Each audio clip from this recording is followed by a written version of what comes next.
thank you for coming to meet me here.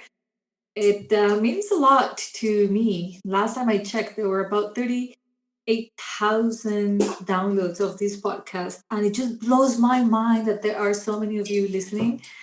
And I will never get tired of saying thank you. Thank you for coming, for joining your energy with mine, even though I don't know who all 38,000 of you are.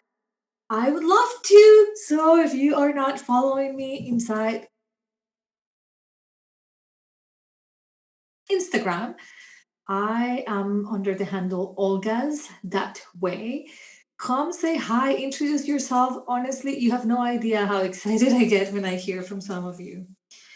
I thought I would open up today's podcast by reading you a quote from my happiness box. You guys, there is a box on my desk that is called the happiness box, and it has tons of little quotes in there. And every day for inspiration, I take one. So I'm just gonna be getting grounded and just asking to get something for you, the listener, something that's gonna speak to you. And it says, love is the only action which makes us better than we are. Alexander Jordan. Love is the only action which makes us better than we are. There it is. We're always trying to be better. And how often do we think of just loving? Because that's the real way of becoming better. Okay, I'm coming to you after hanging off the phone with somebody who inspired me so much. And that's what I wanted to talk to you about today. The importance of cheering on other people who inspire us, especially women who have come to shift your world in any way, any woman who inspires you, to publicly say thank you, to let them know that they have inspired you, and also to become that inspiring human wherever you go. So I was just on the phone with somebody who I've been following for a long time on Instagram. She's kind of like a celebrity to me because I've only seen her on Instagram. And she has a program similar to my membership, Reset the Mindset, but hers is specifically for women with body image issues.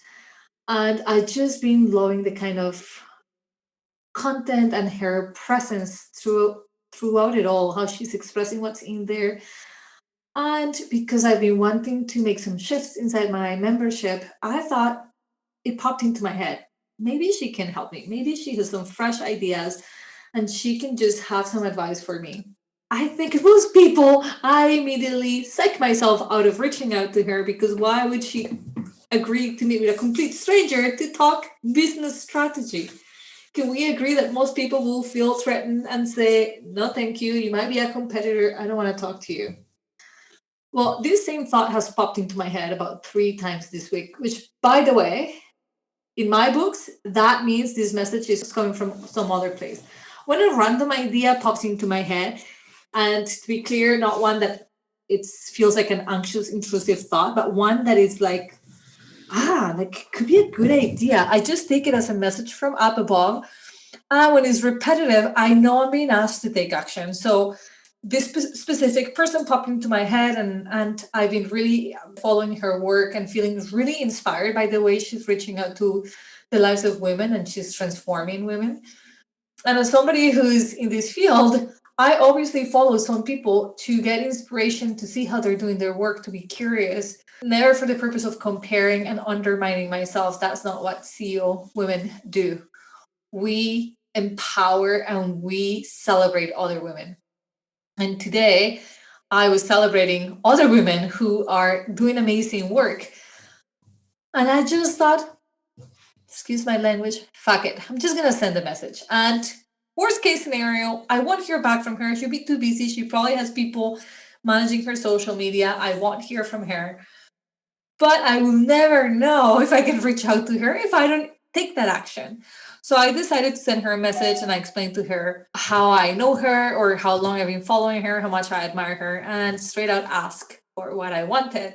Told her I was feeling a little bit stuck in my creativity process and I wanted to see how she was operating her membership. I am not kidding, guys. At 11:11 p.m., she answered my message, which I thought, this is creepy. Ask and you should receive. Have you ever heard that 2:11's 11:11? It's like a sign from high above saying, like, this is the time to ask for something, or the thing that you've been asking for. This is a great time to do it. Well, she answered me at 11:11 and said, I would love to find a time to chat. Listen to what happens next. I was like a little kid at Christmas, so excited. I tell her, you tell me when and how, and I will make it work within my schedule. She says, how about now? I had just put my baby to sleep. And by my baby, I mean my toddler. I couldn't believe it. Like right away, she sends me her phone number. What? And she says FaceTiming. Okay, now I'm starting to sound like somebody having a crush on somebody. I just couldn't believe how beautifully this worked out for me. Wow, how often do we minimize our wishes, what we want, because we just psych ourselves out far too soon before we even attempt to just put it out there and see, okay, let's wait and see what happens. Oh my god, and I just got off the phone with her. Such a lovely conversation. She's just as human as I thought she was. I pay her my respect by telling her in full honesty what I feel about her work and how she comes across. I don't think there is anything more touching and empowering to me than to hear this kind of feedback from other people who look at my work, who experience my work.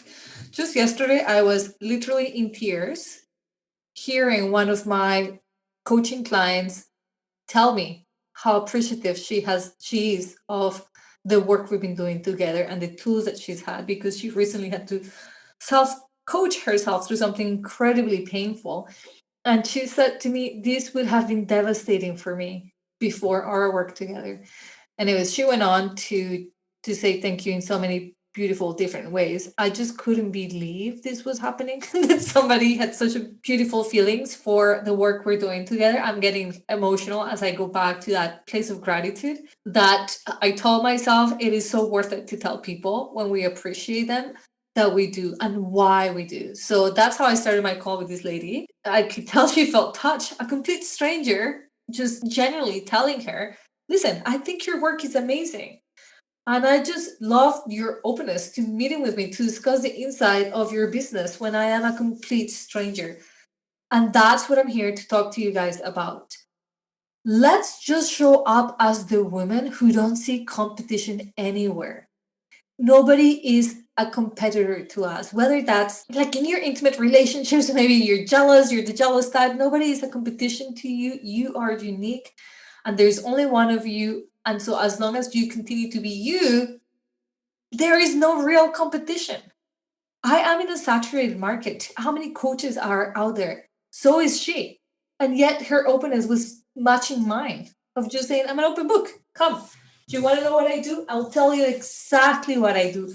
She broke down step by step the things that she's doing. And not only that, she offered me feedback when I was telling her where the aspects of my membership that I wanted to feel more connected to. She said, you need to be following this other woman who's doing that fantastically well.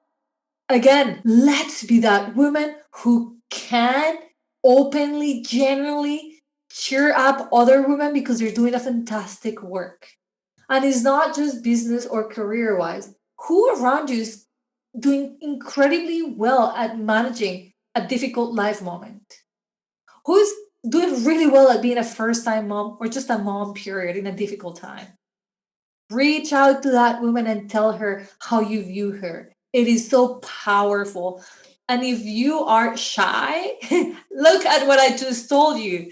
I reach out to somebody and I just genuinely pour my heart and said, listen, this is why I want to touch base with you. Our work is not what they do with our work, whether the words or expression of our emotions or feelings or thoughts.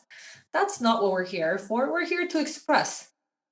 What people do with our expression of our gratitude or our genuine feelings, it's up to them. We don't own that. We just let go of that. But if you're a woman listening to this, Just think back of the last time you were appreciated, how that felt. And now I want you, right after this podcast, to just do a mental list of women who you think are incredible, whether you know them or they're just people you're following who you think they're.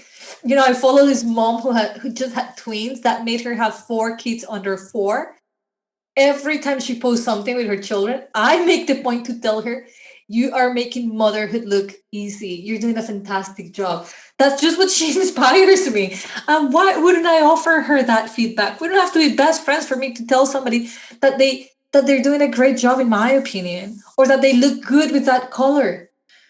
Honestly, guys, like there is so much abundance and genuine connection when we dare to be who we are and speak our mind. And often we think speaking our mind is like creating conflict or disagreeing. It's not just that. Speaking our mind is also to see all the beauty that we see on others, and then having the courage to express that out loud, to let them know, hey, I appreciate you. I feel like $1,000,000. Not because this woman offered me any fit, any like appreciation. She doesn't know me. She simply said, I'll make sure to follow your work.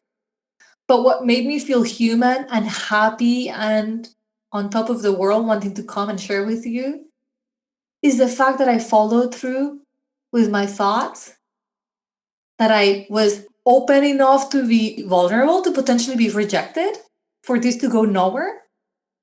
But I was worth the risk. My business is worth the risk. What I stand to gain from getting passionately connected to the way in which I provide service to others is so much greater than getting rejected.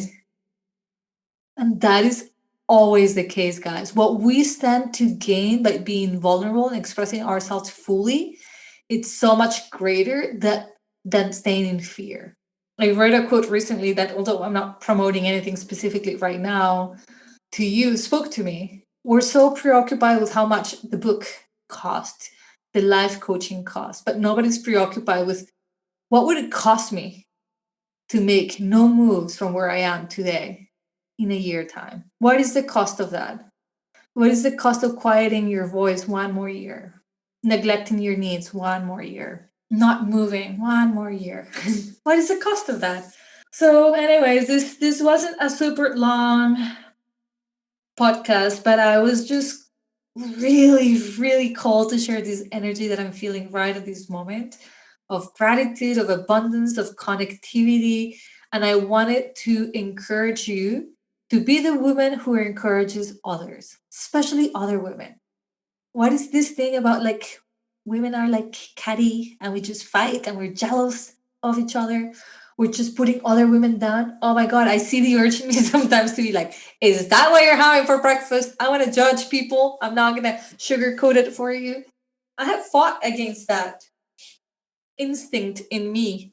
And instead, I look for opportunities to put people up, including me. No longer comparing myself to others, where I could have been talking to this woman to just feel bad about where I am compared to her. I didn't. I celebrated her. She told me how many people she has in her membership. That's significantly more, 3 or 4 times more than what I have in my membership. And in business, this is meaningful. Do you think I stopped for a second to say, oh my God, you must be really special? And I'm not. I stopped our conversation and I clapped and I told her, that's impressive. She also stopped and honestly accepted my congratulations. And she placed her hand on her chest and said, thank you so much.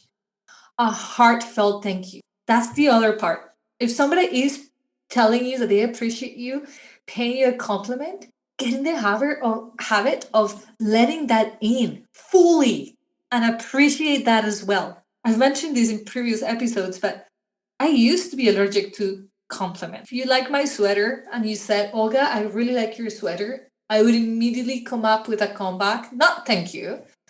Oh, but it was cheap. I bought it on sale, blah, blah, blah. It's old, something. I would say something. And as I was saying earlier, I'm still humbled every time one of my clients tell me I have been instrumental in them enjoying their lives more. I get so humble that that's what I get to do for a living. Doing the thing that I love most also happens to help women love their lives more. It makes me feel so humble and happy. And a part of my brain still thinks like that's crazy. That's crazy. So I had to learn to say, to take in the thank you. And I want to encourage you to attempt for that, to let the thank yous go in, the appreciation go in. We all seek to be appreciated. It is human. But when we're out there with the appreciation in front of us, we all want to run away. Don't. All right. So this is definitely coming to an end. But do me a favor, promise yourself to intentionally look for that genuine feeling that you have for others and then follow up on letting them know what you're thinking. Reach out to somebody if you can today and tell them, I appreciate you and this is why. One of my ladies inside the Becoming the CEO of Your Own Life, which by the way, I'm taking, you can join the waiting list to get into this coaching program if that's what a way that you would like to work with me. Opening will be in January 2022, and there is only 10 spots available. So if you want to have your name, you can. But one of the ladies in there said today to the group, I wanted to thank you, ladies, for supporting me and for allowing me to support you. I don't think you realize, like I didn't realize how powerful it is to feel that I can support others and to feel supported. And once again, that just goes straight through my blood. It makes me so happy because that kind of appreciation is genuine. And you're right. She's right. Until we don't pay attention specifically to what feels good, and when we're not in the habit of expressing, verbalizing what feels good, we don't realize how good it feels to feel good and what feels good. So definitely, appreciation is your way to go. It's how I personally connect back to my purpose and my passion in life. Thank you so much for listening. I'll leave you here. Until I see you again, maybe, and by see you again is next Monday coming here to the podcast. May you be healthy. May you be happy. May you be free from suffering. And I'll see you next Monday. Bye now.